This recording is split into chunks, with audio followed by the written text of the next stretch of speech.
Welcome to Restoring Education in America with Priscilla Rahn. She's a master educator and author, leading the conversation to restore the American mind through wisdom, virtue, and truth.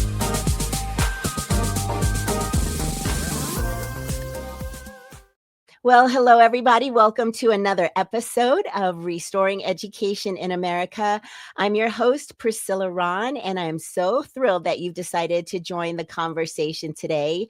So many people across America are doing something amazing to celebrate America's 250th birthday.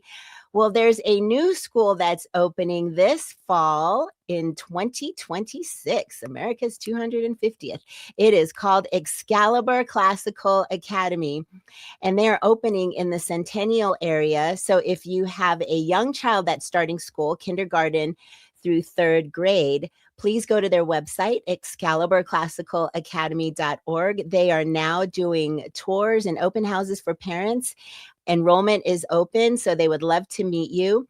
And also, if you are a teacher and you are interested in teaching at a classical school, please go to their website to submit your resume.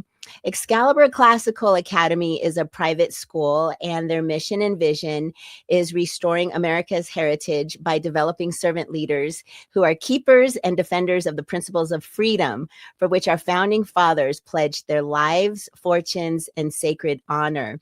And it is such a special school that my next guest is going to come and talk all about Excalibur Classical Academy.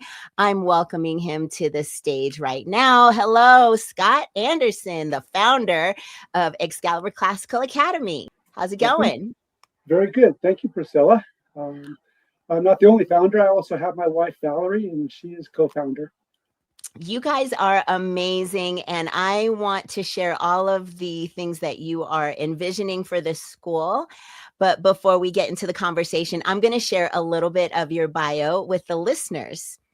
Scott Anderson is an aerospace entrepreneur, education leader, and founder of Excalibur Classical Academy, a private classical school dedicated to restoring excellence in American education. He's best known as the co-founder and longtime president of SEAKR Engineering, a Colorado-based aerospace company that designed and built high-reliability electronics for space missions, working closely with NASA and the U.S. space community. Under his leadership, SEAKR became a trusted provider of advanced spacecraft data systems and was ultimately acquired in 2021 by Raytheon Technologies. After decades of success in the aerospace industry, Scott turned his attention to education. As the co-founder of Excalibur Classical Academy, he is committed to reviving a classical model of education grounded in truth, virtue, and academic rigor. His work reflects the belief that strong institutions, whether in engineering or education, are built on timeless principles, disciplined thinking, and moral clarity.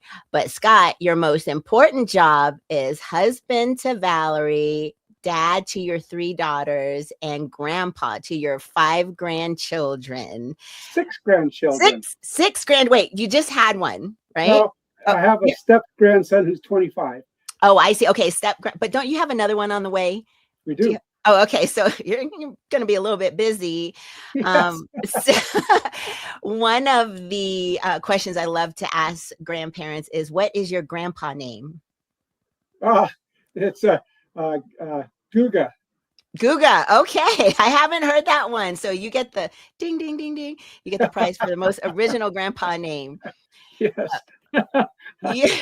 Okay. So for people who don't know you, you're quite active as well. You have a ranch, you love to ski, you love to cycle, and you fly airplanes.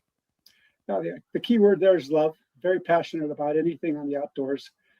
Always have been. Grew up in Boy Scouts, Eagle Scout with my brother, Eric. I have 2 brothers, and we enjoy the outdoors very much. Well, I think you're going to be a centenarian by how active and healthy you are. I believe you're going to live a long, long life. But let's talk about this exciting venture that you are now on. You've built a successful business in aerospace. You just sold it and you thought you were going to ride off into the sunset, didn't you? You thought you were going to relax. And then you got this crazy idea that you were going to start a school. So take us back to, where did this idea come from to start a school? Well, it came from the fact that I had three beautiful, lovely daughters. I was watching what I saw in the struggles that America has been having in the last 20 years, and I've worried about what that might bring for my grandchildren. And so I started thinking about how can I help? I'm a very strong patriot. I love our country. I want to see our country get back to our founding principles. I want to see our country be very helpful in getting our kids properly educated. If you look at what has occurred in the last 20 years, when the internet came forward, the children in our society are struggling. COVID certainly contributed greatly to that, but tremendous exposure of information and bad characters who are out there to take advantage of our children. It really scares a grandfather. And so I started thinking about, what could we do? How could I help? I'm just a small cog in this big wheel known as our nation. And so I thought, well, maybe if I started a school, it would appeal to not just my children, but to other children as well. And we could probably try to get back to what our public schools used to be 50, 60 years ago. Yeah, I think you're right in the sweet spot. We're seeing a lot of parents making different choices and engaging in the school choice movement, whether it be putting their children in charter schools. A lot of parents are taking the dive and doing homeschooling, which is really courageous.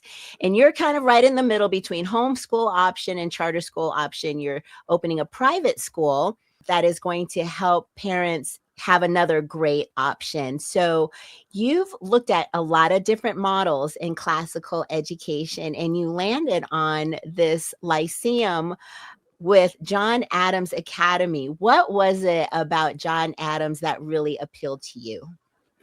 Patriotism, first and foremost. John Adams Academy, Dr. Dean Foreman, his schools that he has put together in California and he's taking nationally now, really strive for getting back to the core principles and the core elements that our founding fathers, what was it that our founding fathers learned, were taught, that allowed them to be such incredible people and to create our Constitution? They all didn't get along. As a matter of fact, some of them very much hated each other, kind of like today, but they found a way to compromise, and they found a way to stitch together a republic. And we've kind of lost that ability to work with people of differing opinions and views in the world. And I think we need to get back to that. John Adams mentioned that our Constitution was made only for a moral and religious people. I think we have to teach our children that if we're going to have this great republic, we have to approach it from a moralistic and a Christian way. You know, you just sent me an article that talked about classical education and its connection to the Christian faith.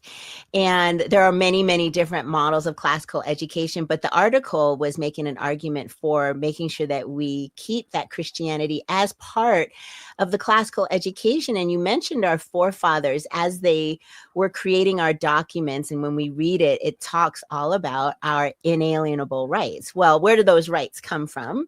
They come from our creator. That's what it says in our founding documents. Well, who's our creator? Well, it's God. And we talk a lot about providence. Well, that's God. And that's what separates our nation from other countries and how they establish their foundation and their laws. So when you look at some of the values, what are some values that are important to you personally, Scott, that you would love to see in the next generation, especially as someone who built a company? When you were hiring people, you were looking for specific values and character traits in your employees. So what are you looking to build and develop in young people? First and foremost, integrity, love of country, love of God, and intelligence that has been tempered by the truths that have come to us through our classical, through the millennia, and we really need to provide that. And so, if I come back to it, it'd be integrity, virtue. That's beautiful. If you're just tuning in, my special guest today is Scott Anderson. He is an aerospace engineer and founder of SEAKR, and he is now currently the co-founder of Excalibur Classical Academy that's opening this fall in Centennial. So when we look at the 10 core values, I'm going to go ahead and list them because they're really amazing. And we want parents who are listening in to know what these 10 core values are. Number 1, appreciation of our national heritage. Number 2, public and private virtue. Number 3, emphasis on mentors and classics. Number 4, scholar empowered learning. Number 5, fostering creativity and entrepreneurial spirit. Number 6, high standards of academic excellence. Number 7, modeling what we teach. Number 8, abundance mentality. Number 9, building a culture of greatness. And number 10, self-governance, personal responsibility, and accountability. Now, I know what my favorite one of the 10 is. I know it's hard to pick a favorite one. I'm going to say my favorite one is abundance mentality. And it's one of the virtues that I see in you because you have taken your knowledge, your experience, and your wealth, and you've said, I want to invest it into the next generation because I want to leave America better than the way I got it, right? Do you have a favorite one of these? I know I put you on the spot, but. That's quite all right. The same one as you, abundance mentality. That is my favorite one of our 10 core values. And why is that? It is the optimism. When you have an optimistic attitude in life, everything is abundance. If you get a setback, well, guess what? It's only because you weren't going through the right door. You're trying to get through the wrong door. You take a step back, or you get pushed back, or you get thrown back. Well, get up. My brother Eric and I have a friend, and he says you've got 24 hours to feel sorry for yourself when something goes bad, and then get up and get going. And so, to me, abundance mentality is that aspect which allows people to be very, very positive. Even when you have setbacks, it's never a zero-sum game. It's always, let's create something. If it's not there, let's go create it and help. And by society, by everybody building something and everything that goes forward, that God gave each individual capabilities and talents, use those talents to build things. That's abundance mentality. And I think that's a core value that is very important of those 10. Well, I'm excited for our new students to start engaging in these 10 core values and learning how to be amazing, virtuous young adults. So part of your vision is to make Excalibur Classical Academy accessible to any child who wants to come and get a strong classical education. You, like me, believe that for every problem, there's a solution. And we have been working really hard to find scholarships and grant to help our parents to be able to attain a great quality education. President Trump passed his big, beautiful bill and his tax credit, and that tax credit goes into effect in 2027, where an individual can donate $1,700 to an SGO like ACE scholarships, and then they'll get a $1,700 tax credit by the federal government, which makes it a wash. It's a win-win. It's by generosity of heart, and really the government doesn't have a whole lot to, do other than make sure that it gets to students. Well, fortunately, our governor has opted in. He's the first and I think only Democrat governor in the United States who has opted in, and we are so grateful for that. But can you believe there are Democrat legislators who want to destroy and block our students from getting that scholarship? So I'm going to talk about House Bill 26-1292. It's been sponsored by Representative Goldstein, Senator Kipp, and Senator Marchman, all three of who've been endorsed by the teachers union. So I'm not surprised that teacher union endorsed legislators are against free scholarship money for students to access an education. So I'm going to read the bill summary so our listeners know exactly what's going on. It says, if the state voluntarily elects to participate in a federal program that provides a tax credit for a qualified contribution to a scholarship granting organization, the bill requires the state to include all eligible scholarship granting organizations on its list, identifying scholarship granting organizations to the federal government. Don't have a problem with that. That just says we're going to be on a list of scholarship granting organizations. Here's the problem. If a school enrolls a student whose education-related expenses are paid in whole or in part by a scholarship granting organization, the bill requires the school to comply with non-discrimination requirements and laws concerning students with disabilities. If the school that is subject to these requirements violates a requirement, the school is subject to an injunction and may have its eligibility to receive money for a student whose educated-related expenses are paid by a scholarship granting organization suspended. But that's just the summary. If you read the actual bill, which I did, it's more than just about a student with a disability. It goes into the things that we don't believe in, like boys playing in girls' sports, or sleeping overnight with mixed genders, or going into mixed gender bathrooms. Like this is the stuff that they're saying a school like ours, a private school, would not have access to a scholarships for our students. So I'm just curious, as someone who's a founder of a private school who has a very, very clear vision, what is your message to these legislators and to parents? Well, first off, to the parents, we live in a wonderful country and we have the right to vote.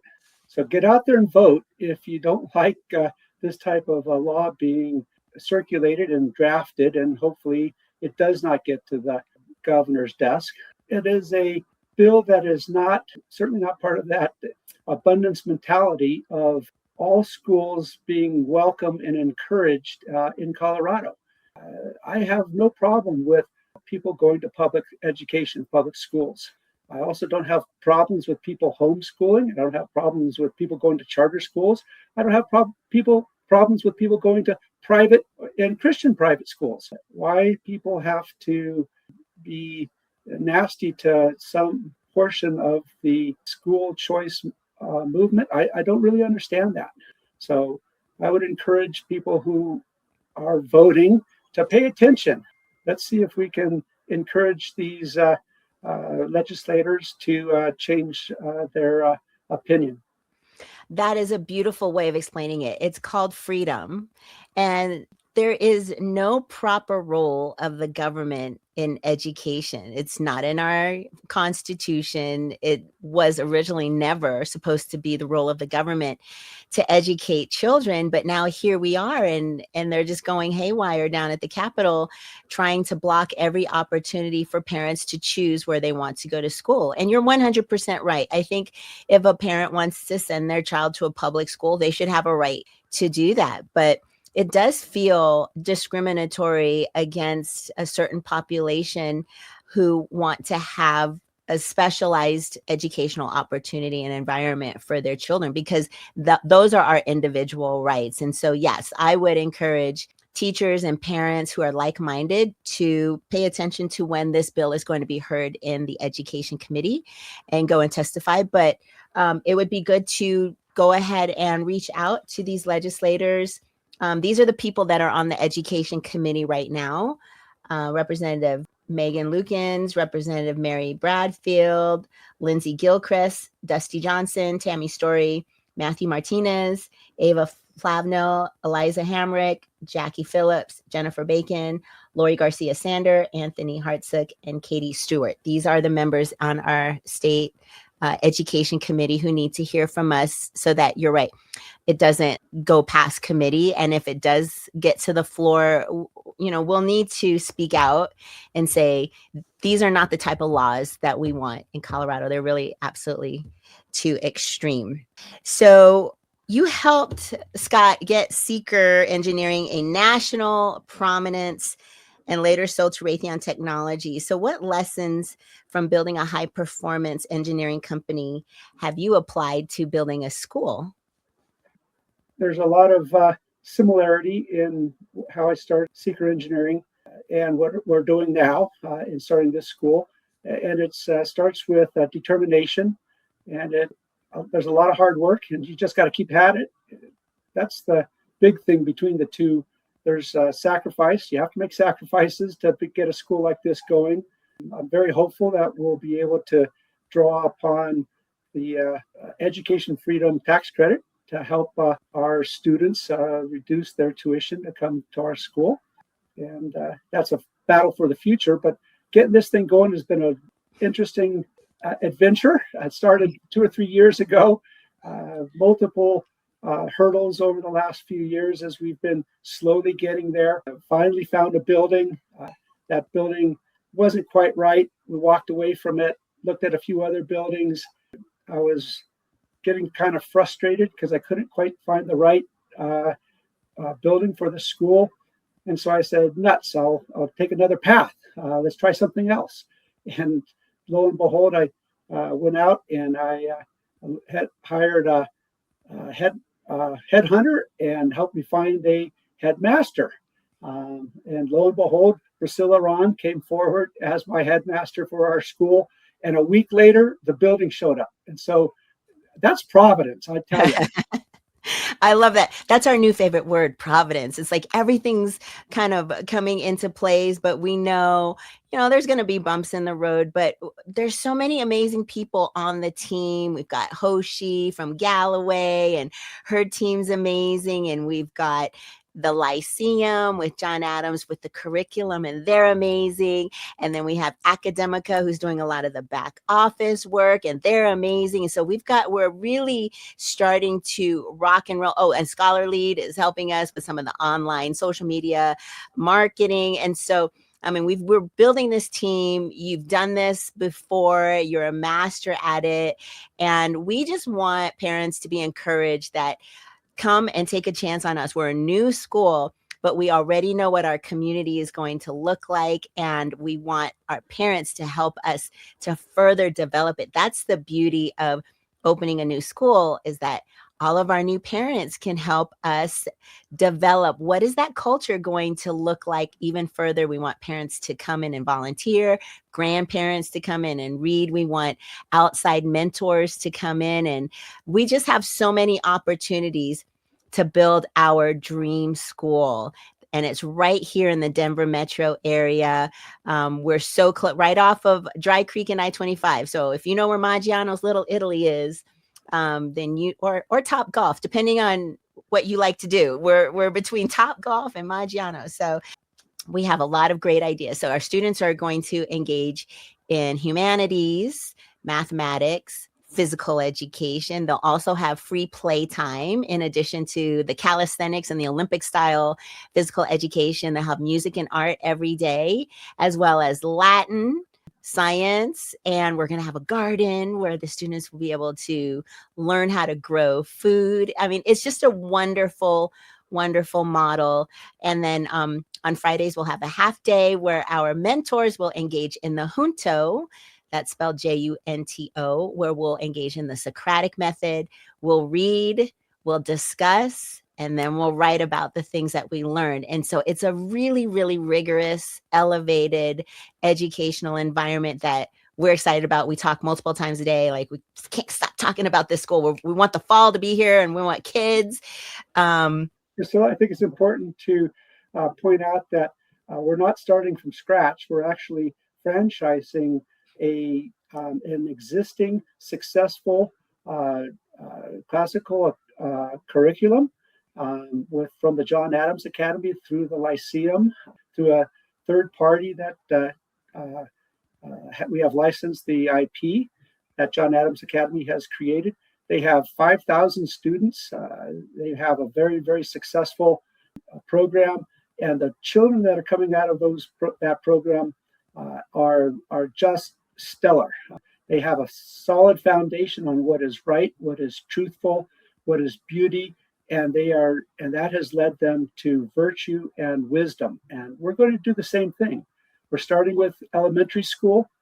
Once we get the first couple of grades going here in the next year or two, then we're going to put in a middle school, and eventually we will have a high school. So the plan is to get a full up and going private classical education school based on the John Adams model. Well, if I didn't know who you are and I was listening to this episode, I would come to your school right away, and trusting that as a father, a grandfather, a business developer, someone who has kept our nation and the world safe, people should really look into SEAKR, because that's quite amazing what you were able to do with NASA. I think that's fascinating. I think that, I should say our school is going to be very, very safe. So we want parents to know that we take the safety of our students and our educators very seriously, considering, unfortunately, the climate in America. We want to make sure that we are thoughtful in how we protect children and how we have procedures in place to keep children safe. But Scott, I'm looking at the time and we're all out of time. And so I want people to go to our website, ExcaliburClassicalAcademy.org. We are doing tours. Please just reach out to us. We have regular open house times, but we can also do a private tour if your schedule needs to be specialized there. But please look us up, Excalibur Classical Academy. We are part of the John Adams Lyceum of Classical Education. And to my listeners, thank you so much for tuning in, and catch me next time. And remember, educating the mind without the heart is no education. So seek wisdom, cultivate virtue, and speak truth. Thanks for tuning in to Restoring Education in America with Priscilla Rahn. Visit PriscillaRahn.com to connect or learn how you can sponsor future episodes to keep this message of faith, freedom, and education on the air.